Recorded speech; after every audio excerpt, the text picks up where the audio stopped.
Who sent the wizards to Middle-earth and why?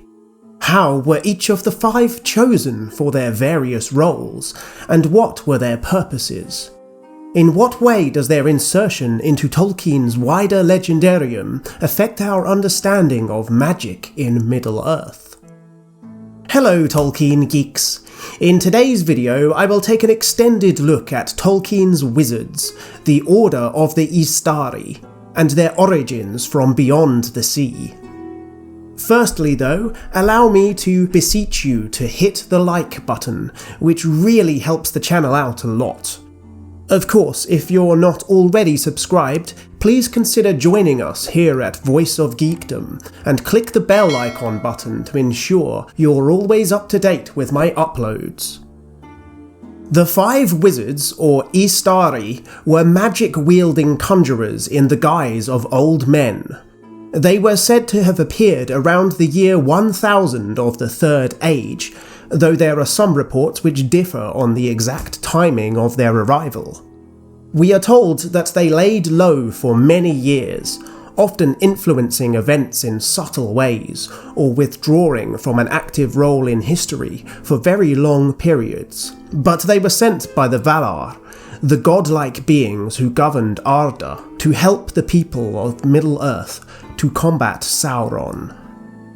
The 5 who were sent were Curumo, better known as Saruman the White, who was the head of the council, Gandalf the Grey, whose name in Valinor was Olorin, Iwendil, who became Radagast the Brown, and the 2 blue wizards, Alatar and Palando, about whom relatively little is known after they travelled into the east.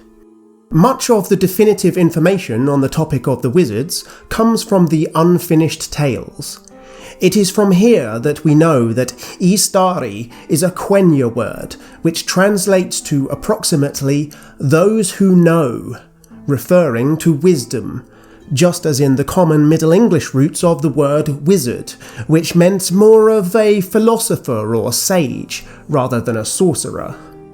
Wizard is the English translation which the text gives us for the Quenya, or High Elvish, word.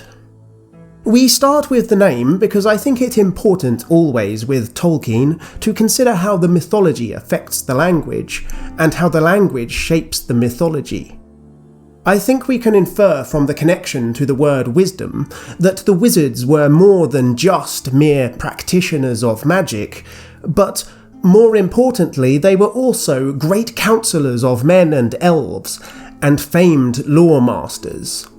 The word choice is a kind of deliberate double entendre. The wizards of Middle-earth first appeared in The Hobbit, in which Gandalf was the second character we meet, shortly after Bilbo himself is introduced. Gandalf's first appearance is very low-key. He is described simply as a bearded old man with a staff. Reference is made to his many previous adventures and to his legend among Bilbo's Took side of the family, but we aren't really told what a wizard is in this world. Tolkien may not have been thinking very much about the Valar and Maiar of his Silmarillion mythology when he wrote The Hobbit. Whilst The Hobbit does incorporate some of the wider Legendarium, with reference made to the city of Gondolin from the First Age, with Gandalf's sword Glamdring, which we are told originally belonged to the King of Gondolin, as well as the mention of the long feuds between the elves and the dwarves which we know began in the Quenta Silmarillion, it is also true that the influence of real-world mythology is very considerable over the book. Wizards were something new and unique to The Hobbit, and the details were not set in stone at this point. Tolkien refers to Gandalf in one of his letters as an Odinic wanderer figure, referring to the Odin of Norse legend. Both Gandalf and Odin roam the earth in a diminished form, and their appearance is certainly similar. Both of them ride around the land on a legendary steed. Gandalf's name, too, is lifted from northern legend, specifically the poetic Edda, from which all of the names of the dwarves of Thorin's company and the Hobbit are also derived. This work is one of the most important medieval sources for the study of Norse mythology, and Tolkien imported elements of it into his own Legendarium. The Hobbit only contains the vaguest of references to the other wizards. Radagast is mentioned briefly by Gandalf when Thorin's company first arrive at Beorn's house, and he refers to him there as his cousin, reflecting the quite different early conception of the wizard's origins. The most detail we get on the subject here is in the final chapter of The Hobbit, in one short but intriguing passage when Gandalf and Bilbo are passing through Rivendell on their return journey. It appeared that Gandalf had been to a great council of the White Wizards, masters of lore and good magic, and that they had at last driven the necromancer from his dark hold in the south of Mirkwood. This is the first ever canonical mention of the White Council. The necromancer, of course, turned out to be Sauron, as you will no doubt be aware. We saw this fight play out in Peter Jackson's Hobbit adaptations, albeit with some changes to what Tolkien later wrote on the subject. But Tolkien had not nailed down who these characters really were at this stage in the development of his Legendarium, and The Hobbit was not initially part of that same world at the time of its conception. Gandalf, on the borders of Mirkwood, refers to the necromancer as a black sorcerer, which suggests to the reader in 1937, who doesn't know the story of The Lord of the Rings yet, that he was a mere rogue wizard of some sort, as if he were a magic practitioner who had fallen into evil and the good wizards had a big superhero-style team-up to bring their colleague to justice. Tolkien was asked to write a follow-up to The Hobbit shortly after its publication. When he began drafting a new story about hobbits, there were two dangling story threads that he straight away looked at tugging on for his sequel. Firstly, of course, there was Bilbo's ring. We know how that turned out. The other was the passage that we just read. The necromancer was driven out of Mirkwood by the Council of White Wizards, but not destroyed, and clearly there was a story to be told there. Early drafts of The Lord of the Rings soon solidified the fact that the necromancer from The Hobbit was in fact Sauron, but even as his main antagonist moved closer to the Dark Lord archetype, as Sauron followed his old boss Morgoth from the Silmarillion along his path toward nihilism, Tolkien still retained and recycled the concept of the rogue wizard. It is worth noting that during these early stages of the drafting process, the Witch King of Angmar was known originally as the Wizard King, until Tolkien decided that only the 5 Istari that we ended up with were to be referred to as wizards. I would imagine that this was probably due to the etymological connection to the word wisdom, which we mentioned earlier.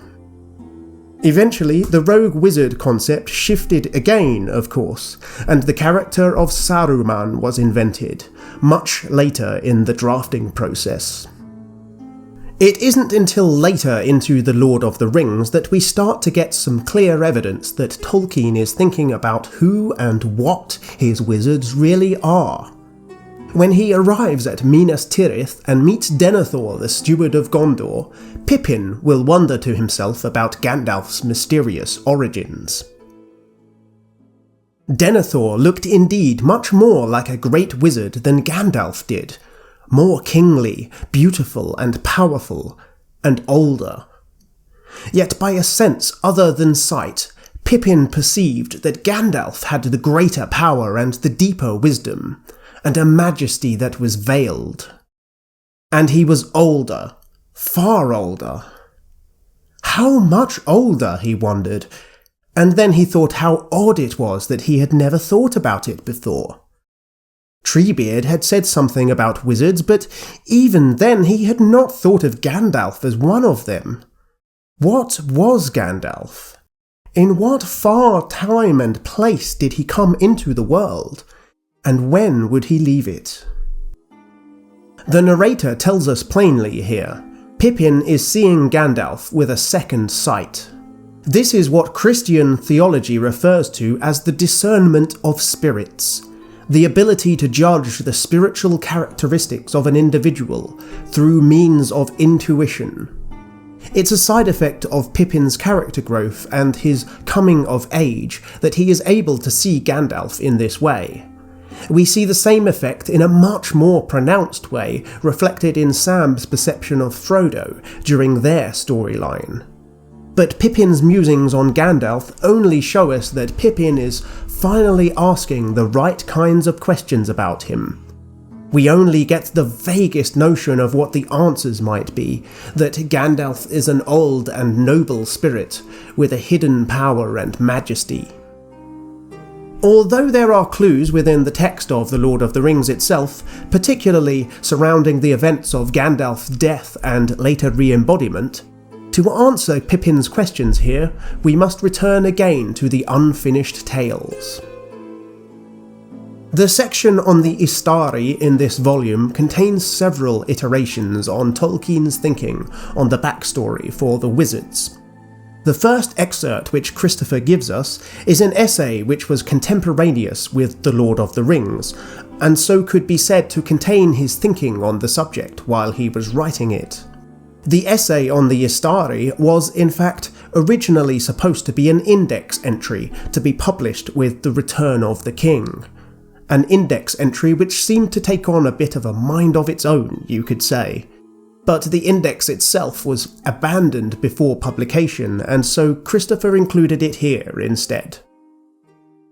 Emissaries they were from the Lords of the West, the Valar, who still took counsel for the governance of Middle-earth, and when the shadow of Sauron began first to stir again, took this means of resisting him.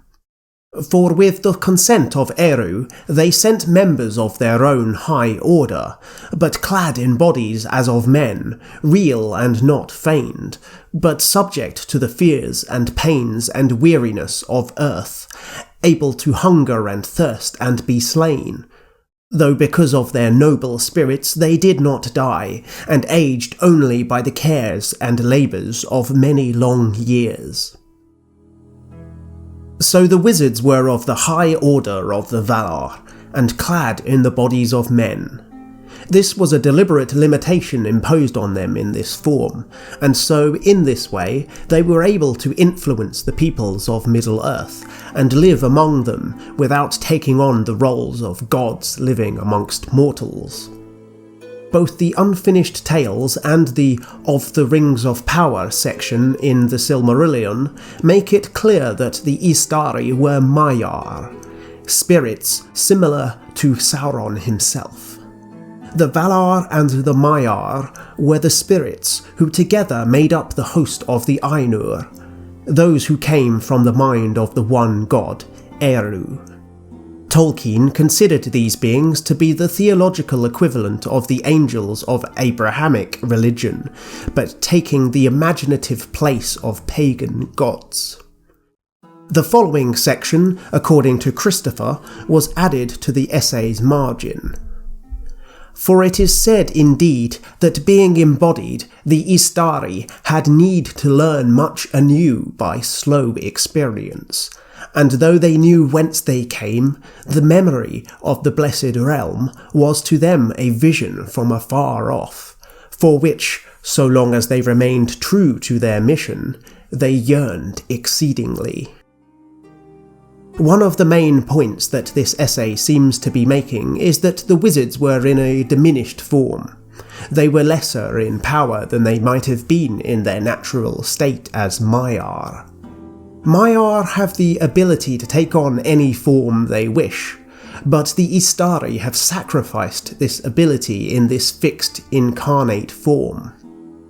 But more than that, this even has interesting metaphysical implications when we consider that, in their incarnate forms, the wizards' personalities were changed, and their skills and knowledge were partially lost to them.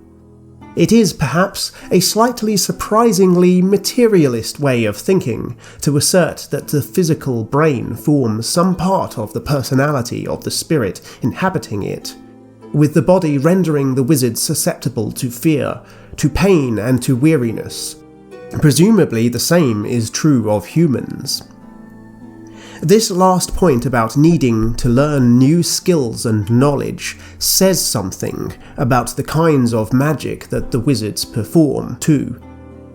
It brings to mind Arthur C. Clarke's famous third law.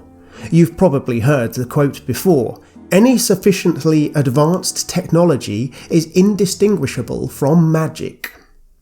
The wizards may also have had certain innate powers, but a large part of the power we see each of them wield is gained through study. This makes sense, as the hobbits consider Gandalf's fireworks as magic, but the reader who has seen fireworks in our own primary world knows better.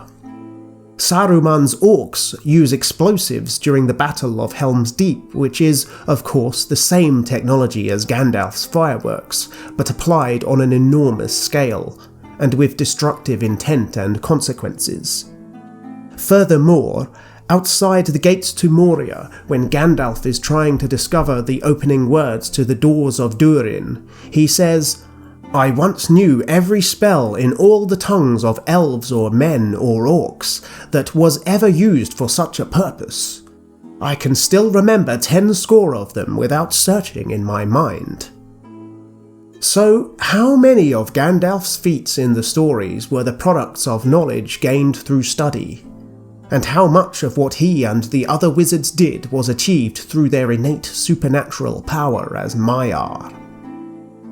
Perhaps we can address this question by comparing the magic of the wizards with that of the elves. One of the most intriguing observations in The Lord of the Rings on the subject of magic comes not from the wizards, but from Samwise during Frodo's stay in Lothlorien.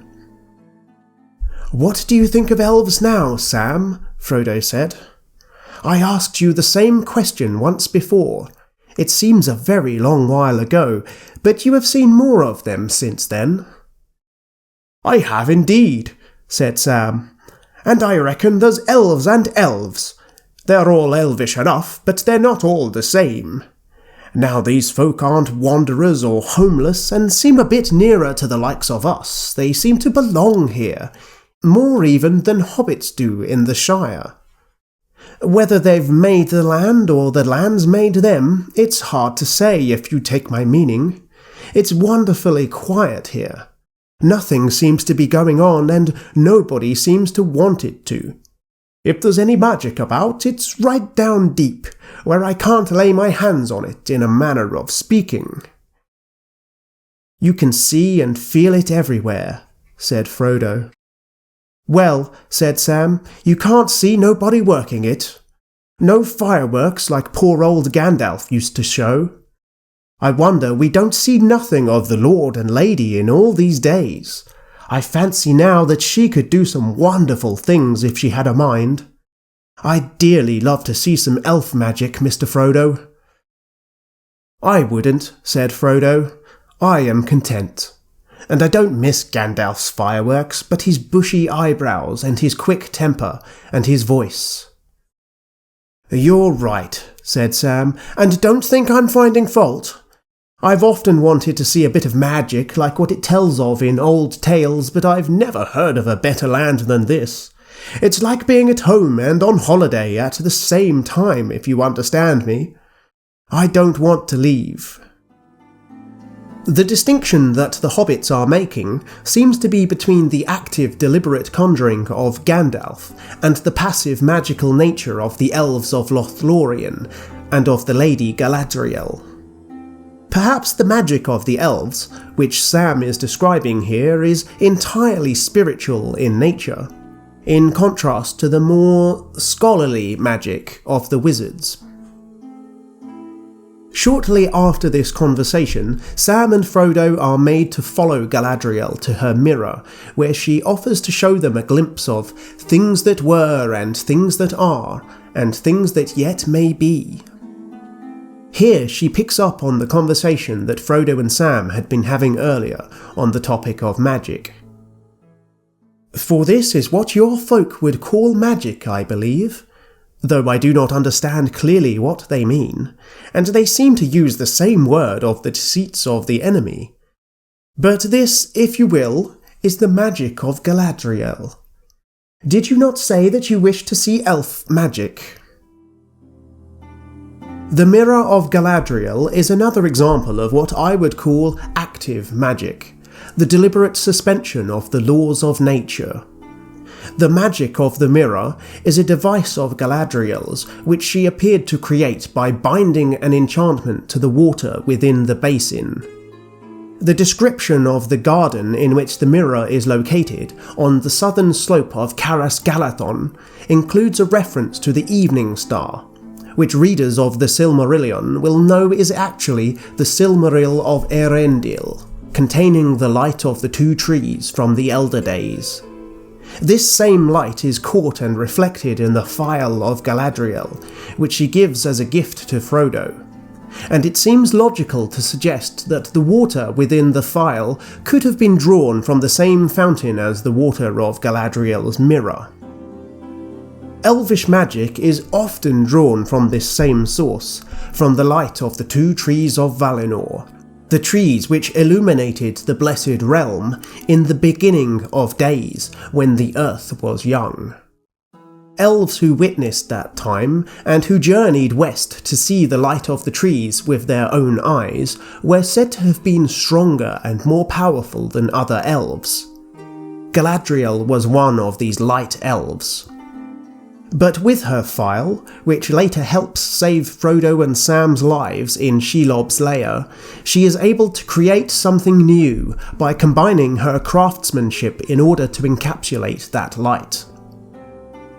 Of course, Sam's comparison between the active and intentional magic of the wizards and the more passive magic of Lothlorien, the magic which is right down deep where he can't lay his hands on it, this comparison lacks an important piece of information, that Galadriel's power also stems from one of the Rings of Power, Nenya, which protects and preserves the land that she and her husband rule. The Rings of Power also constitute a kind of active magic, even if just through the act of their construction by Celebrimbor and Sauron midway through the Second Age. The rings are a big topic all of their own, but we should at least cover a couple of data points here as they relate to the wizards. Gandalf also wears one of the three, Narya, the Ring of Fire.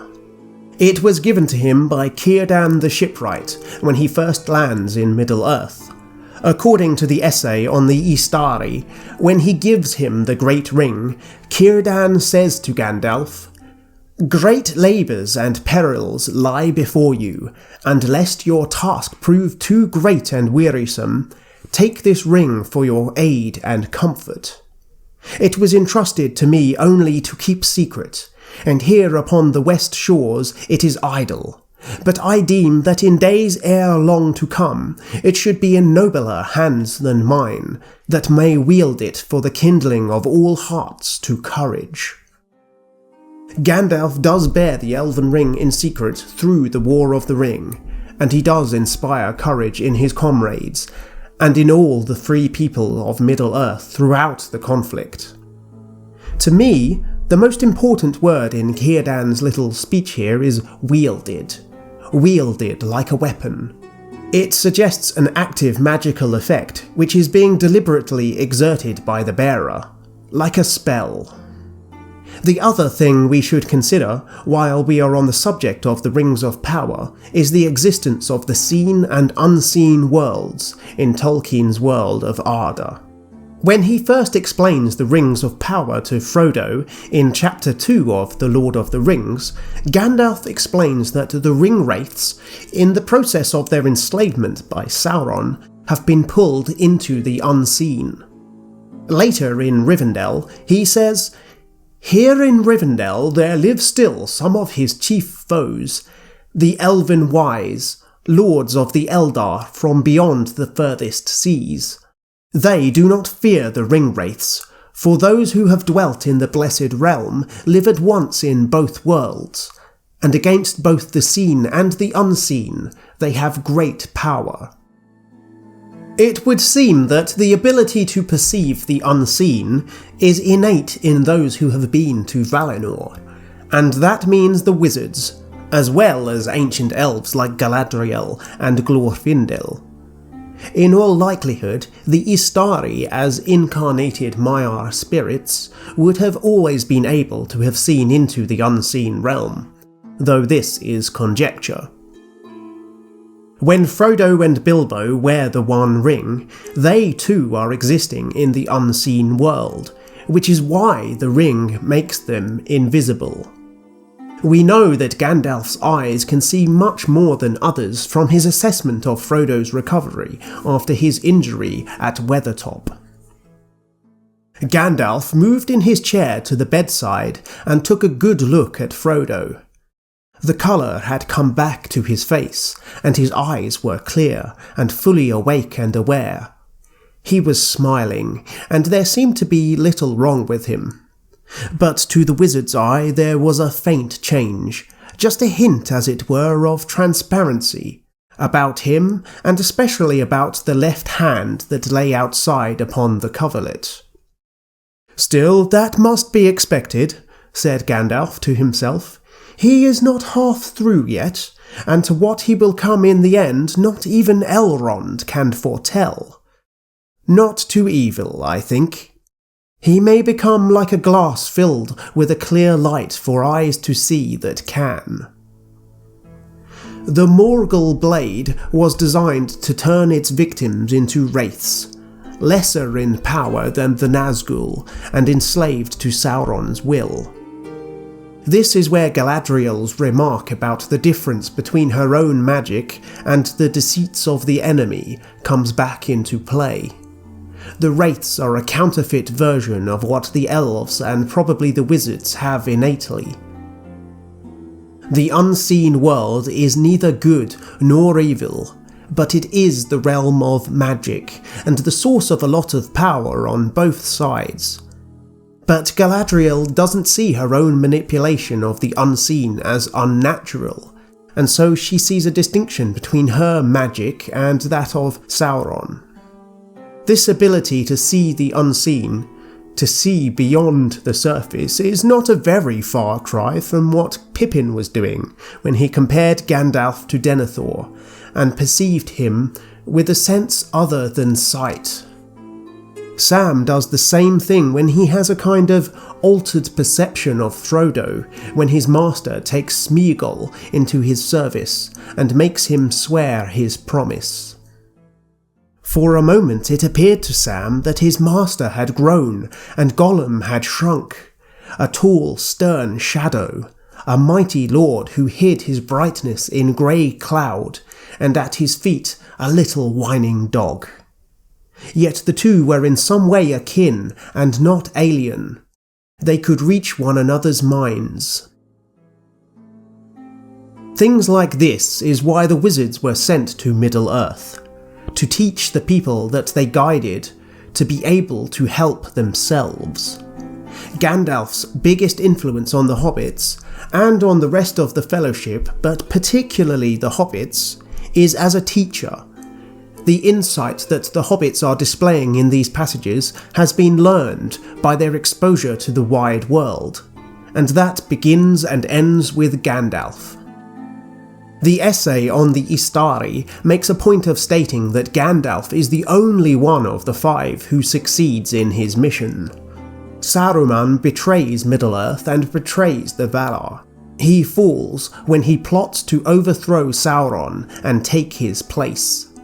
Radagast fails through inaction. He withdraws from the conflict and becomes too enamoured of the beasts and birds who were his friends to be of use in the war. His one significant contribution to history that we know of is to be tricked by Saruman. The Blue Wizards went east, either in the Second Age or the Third, depending on which account you believe, and were never heard from again. If they had success there, at best it was a partial success.